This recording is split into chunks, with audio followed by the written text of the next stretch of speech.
Merci, Monsieur le Président délégué. Merci à tous les orateurs qui se sont exprimés. Merci au Césaire qui, par la voix de sa rapporteuse, nous a apporté un élément, une analyse détaillée aujourd'hui de ce compte financier unique, à l'image effectivement des échanges riches que nous pouvons avoir.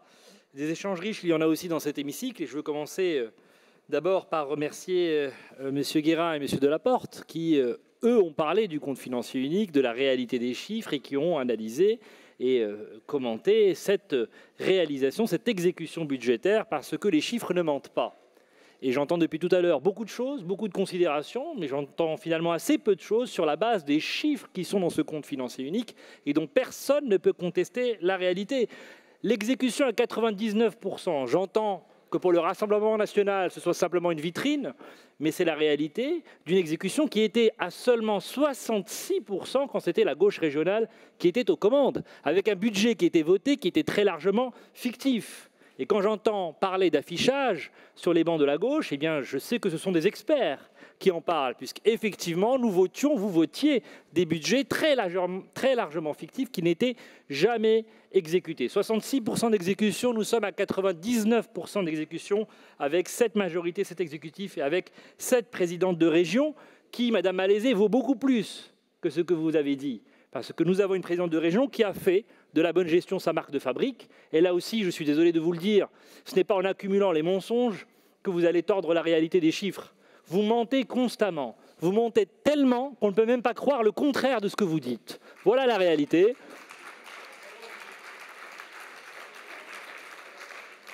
Et je pourrais multiplier les exemples. Je vous rassure, je n'ai aucune intention de donner à la gauche des leçons de bonne gestion, parce que j'ai renoncé, nous avons renoncé à vous expliquer ce qu'était une bonne gestion. Donc nous allons vous donner aucune leçon, simplement quelques rappels. Quand j'entends des leçons précisément s'agissant de la dette, la dette régionale sur le seul mandat 2010-2015 avait augmenté de 53%. 53% de hausse de la dette en une seule mandature. Et vous venez ici nous expliquer que vous êtes inquiet de la trajectoire financière de cette région. Vous venez nous expliquer, vous qui demandez toujours des dépenses supplémentaires, vous qui voulez que la région fasse tout à la place de tout le monde, vous venez nous expliquer que finalement la dette pourrait être une difficulté. Très franchement, ce n'est pas sérieux. Et par ailleurs, j'entends dans la bouche de Mme Mechtou, mais également dans la bouche de M. Germain, eh bien, ce reproche qu'on aurait dû s'endetter davantage par le passé, et en même temps regrettant le niveau de la dette aujourd'hui. C'est un peu étonnant. Moi, je vous le redis, ça c'est la réalité des chiffres. La capacité de désendettement de cette région est en dessous de ce qu'elle était quand nous avons récupéré la région en 2015. Et cela, c'est une réalité qui ne peut pas être contestée.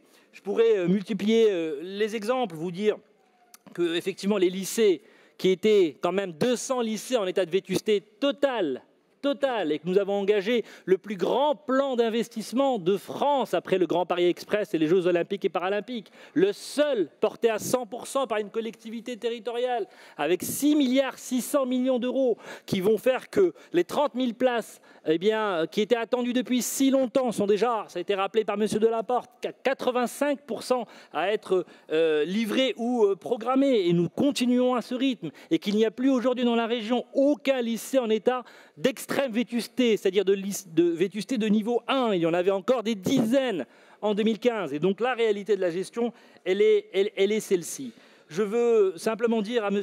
Orgebin que j'ai le sentiment qu'il vit dans une réalité parallèle, que j'ai entendu ce récit qu'il nous faisait avec des actes successifs, des chapitres, comme si on vivait en permanence dans une pièce de théâtre. C'est probablement votre réalité, ce n'est pas la mienne. Et la réalité, encore une fois, c'est concrètement ces dépenses, ces investissements qui sont là. C'est une dette qui est maîtrisée. Je rappelle que quand la région émet de la dette, nous avons 4 fois plus de demandes sur notre dette que ce que nous empruntons, signe de la crédibilité de la région sur les marchés financiers.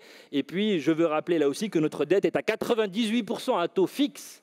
Et là aussi, nous partions de très très loin. Voilà la réalité de la gestion. Ce compte financier unique dit les choses. Je regrette encore une fois, et j'entendais le Rassemblement national nous parler de beaucoup d'autres choses qui ne sont pas dans le compte financier unique. On peut avoir des considérations importantes dans le quotidien des Franciliens, mais ce qui est en débat aujourd'hui, c'est le compte financier unique. Et je note que vous n'avez pas eu grand-chose à en redire, puisque la réalité de la gestion, c'est qu'elle est évidemment pertinente. Un dernier mot simplement sur les recettes de la région. Je ne peux pas là aussi laisser dire n'importe quoi.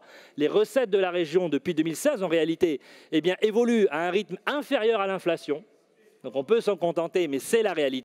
Et que quand on regarde nos recettes, en enlevant les fonds européens et en enlevant le PRIC, qui sont des dépenses contraintes, vous le savez, sur lesquelles nous n'avons pas l'attitude, eh bien ces recettes évoluent finalement très très peu. Et il y a une tension forte sur les recettes de la région. C'est là où j'ai une divergence avec Madame Taquilin. Je salue son commentaire sur l'exécution et les investissements de la région, mais je pense malheureusement que l'État doit apprendre désormais à se serrer la ceinture lui-même, plutôt qu'à faire peser les efforts toujours sur les autres et singulièrement sur les collectivités territoriales, en particulier quand elles sont bien gérées comme la région. Voilà la réalité aussi, et cette réalité mérite également d'être rappelée si nous voulons demain continuer à faire le meilleur et le maximum pour les Franciliens. Je vous remercie.